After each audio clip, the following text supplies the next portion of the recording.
महाभारत में पांडवों को भगवान कृष्ण ने एक बड़ी ही विपदा से निकाला।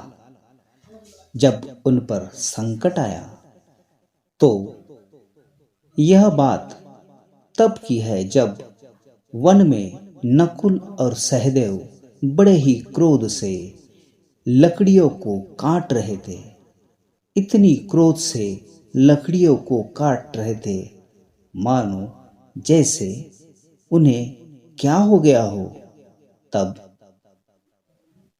धर्मराज युधिष्ठिर वहां पर आकर देखते हैं कि नकुल और सहदेव क्रोध में क्यों है और कहते हैं, हे नकुल और सहदेव, प्रकृति से हमें उतना ही लेना चाहिए जितनी हमें आवश्यकता है। यदि हमने आवश्यकता से ज्यादा प्रकृति से कुछ लिया तो प्रकृति का भंडार रिक्त हो जाएगा। इसलिए ऐसा ना करो।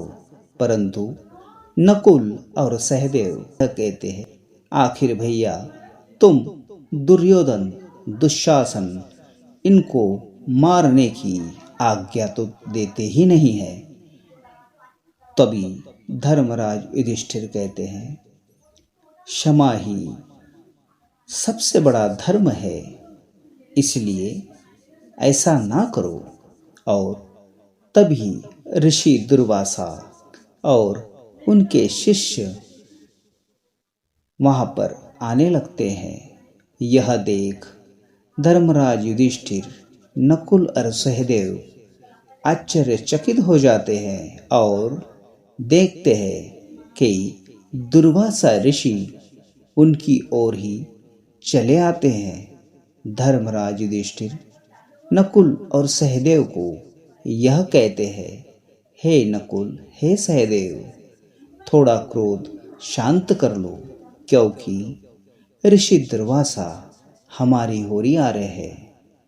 और धर्मराज युधिष्ठिर यह कहते हैं, चलो और ऋषियों का स्वागत करते हैं। धर्मराज युधिष्ठिर प्रणाम करते हैं और कहते हैं, हे ऋषिवर, कृपया हमारा प्रणाम स्वीकार करें।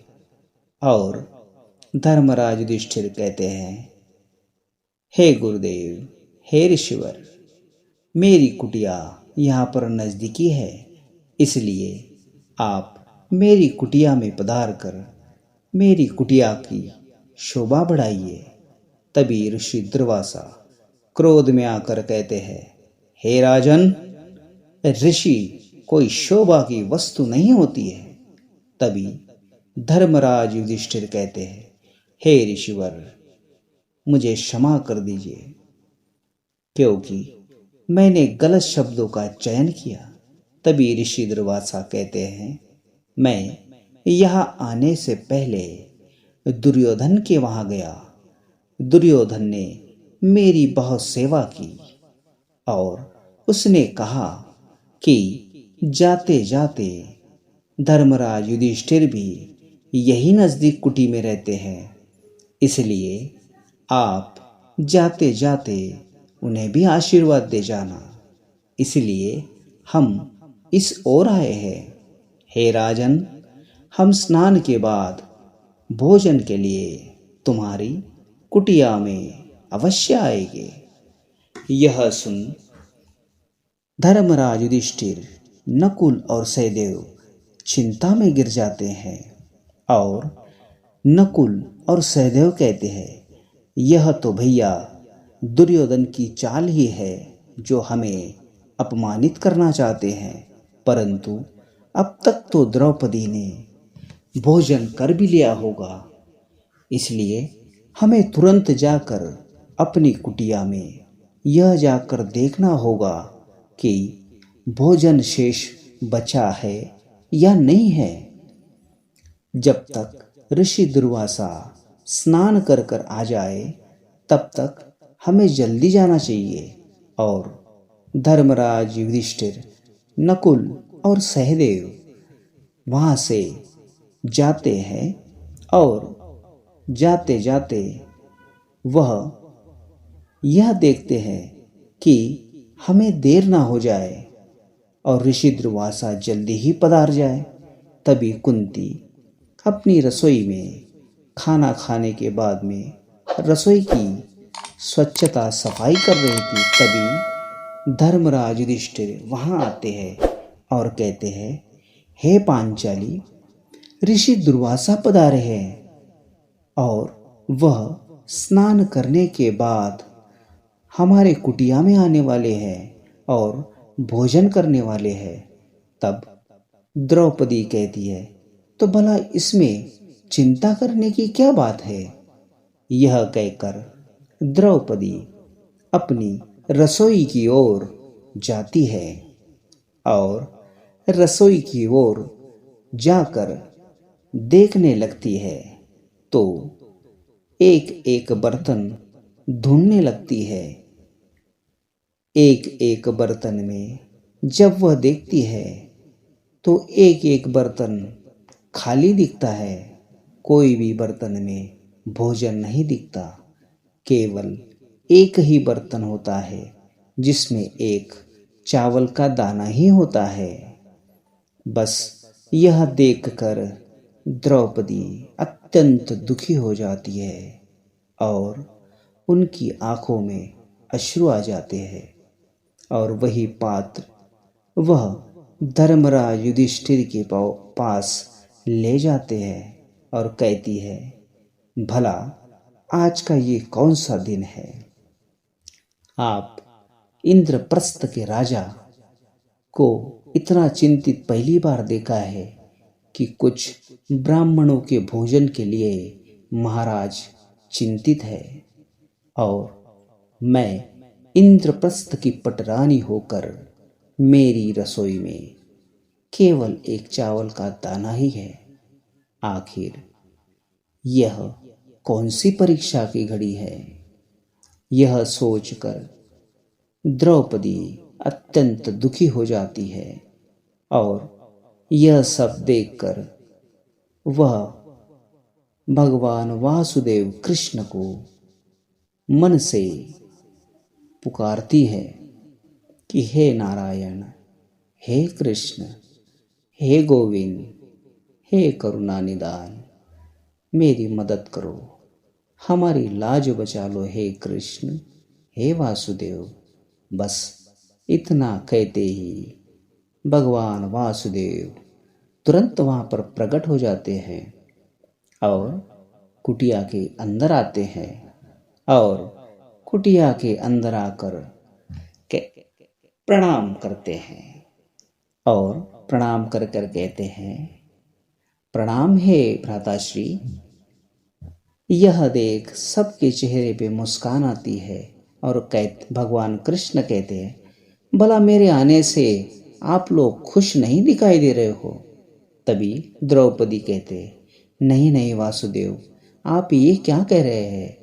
आपके सिवा तो हमारा कोई अस्तित्व ही नहीं है। परंतु ये बताओ कि मेरी सुभद्रा कैसी है? तभी कृष्ण कहते हैं, हे तृष्णे, बहुत दूर से आया हूँ और बहुत थकान भी हो गई है और बहुत जोरों से भूख भी लगी है तृष्णे। पहले थोड़ा कुछ भोजन खिला दो, फिर उसके बाद मैं बताता हूँ। यह सब सुनने के बाद द्रौपदी फिर से चिंता में गिर जाती है और उस पात्र की ओर देखती है जिस पात्र में केवल एक ही चावल का दाना होता है और वह यह कहती है कि हे भगवंत, हे वासुदेव, मेरे रसोई में तो केवल एक ही चावल का दाना शेष है, इसलिए आप यह चावल का दाना ले लीजिए और इस चावल का आधा दाना आप खा लीजिए और आधा चावल का दाना संसार को खिला दीजिए।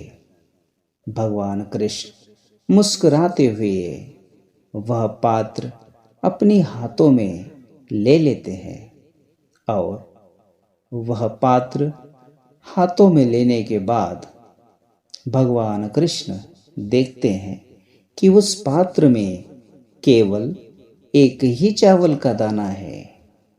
वह चावल का दाना देखने के बाद कहते हैं, हे तृष्णे, ये तो बहुत सारा है। इससे तो तीनों ब्रह्मांड का पेट भर सकता है। ये तो बहुत सारा है तृष्णे। और भगवान यह कहने के बाद में स्वयं अपने हाथों से वह पात्र में का चावल का दाना उठाते हैं और बड़े ही स्वाद से उस चावल के दाने को ग्रहण करते हैं। जैसे ही चावल का दाना वे खाते हैं, वैसे ही बड़ा ही आनंद से कहते हैं कि बहुत ही स्वादिष्ट है। और इधर ऋषि दुर्वासा और उनके शिष्य कहते हैं, हे ऋषिवर, ये कैसा चमत्कार है। बिना कुछ खाए ही पूरा पेट भर गया है और अभी तक खीर का स्वाद भी नहीं गया। ऋषि दुर्वासा कहते हैं, अरे ऐसा ना कहो। यदि कोई हमें बुलाने आ गया तो हम उन्हें क्या कहेंगे, इसलिए यहाँ से जल्दी निकल चलो। भगवान कृष्ण और द्रौपदी को कहते हैं, हे तृष्णे, तुमने खीर तो बहुत ही स्वादिष्ट बनाई थी, इसलिए मैं आज बहुत ही तृप्त हो गया हूँ। परंतु हे तृष्णे, मुझे जल्दी जाना भी होगा। दोस्तों, यदि आपको हमारा चैनल अच्छा लगता है तो प्लीज़ लाइक एंड सब्सक्राइब कीजिए, अपने दोस्तों को शेयर कीजिए। Thank you so much. Bye bye दोस्तों।